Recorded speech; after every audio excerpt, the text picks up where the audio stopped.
welcome. Thank you for being here. Mr. Zuckerberg, does Facebook consider itself a neutral public forum? Senator, we consider ourselves to be a platform for all ideas.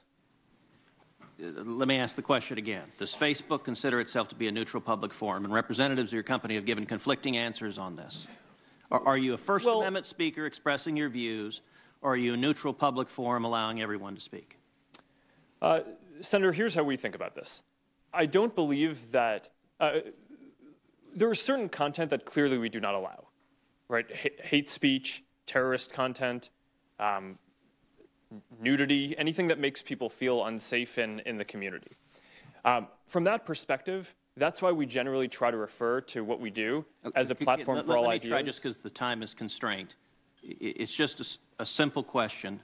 The predicate for Section 230 immunity under the CDA is that you are a neutral public forum.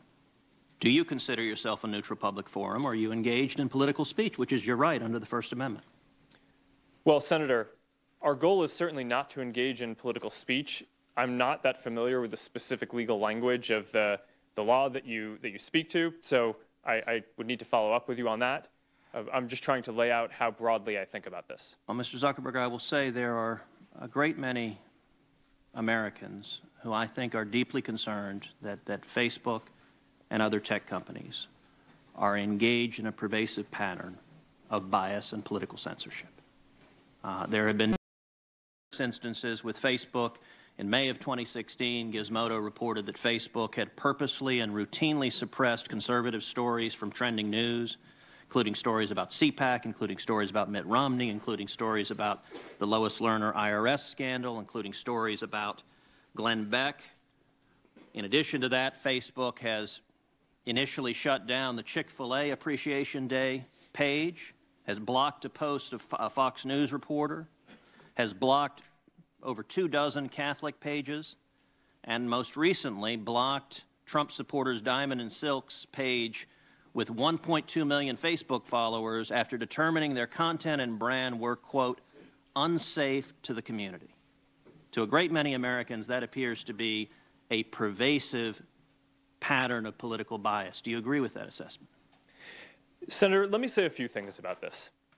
First, I understand where that concern is coming from because Facebook and the tech industry are located in Silicon Valley, which is an extremely left-leaning place. And this is actually a concern that I have and that I try to root out at the company, is making sure that we don't have any bias in the work that we do. And I think it is a fair concern that that people would at least wonder about. Let me ask this question. Are you aware of any ad or page that has been taken down from Planned Parenthood? Senator, I'm not, but let me just... How about MoveOn.org? Sorry? How about MoveOn.org? I'm not specifically aware of those. How about cases. any Democratic candidate for office? I'm not specifically aware. I mean, I'm not sure.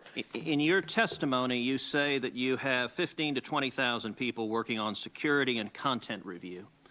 Do you know the political orientation of those 15,000 to 20,000 people engaged in content review?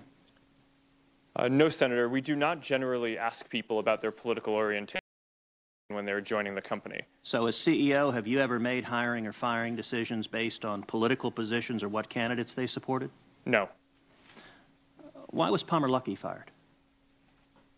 That is a specific personnel matter that seems like it would be inappropriate to speak to here. You just made a specific representation that you didn't make decisions based on political views. Well, is that accurate? I can commit that it was not because of a political view. Do you know of those 15,000 to 20,000 people engaged in content review, how many, if any, have ever supported financially a Republican candidate for office? Senator, I do not know that. Your testimony says it is not enough that we just connect people. We have to make sure those connections are positive. It says we have to make sure people aren't using their voice to hurt people or spread misinformation.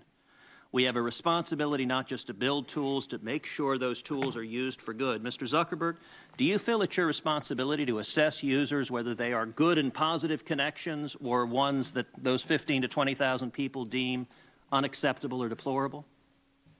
Senator, you're asking about me personally? Facebook. Senator, I think that there are a number of things that we would all agree are clearly bad. Foreign interference in our elections, terrorism, self-harm. I'm those talking are about things, censorship. Well, I think that you would probably agree that we should remove terrorist propaganda from the service. So that, I agree, I think is clearly bad activity that we want to get down, and we're generally proud of how well we do at that. Now, what I can say, and I do want to get this in before the end here, is that I'm very committed to making sure that Facebook is a platform for all ideas. That is a very important founding principle of what we do. We're proud of the discourse and the different ideas that people can share on the service, and that is something that, as long as I'm running the company, I'm going to be committed to making sure is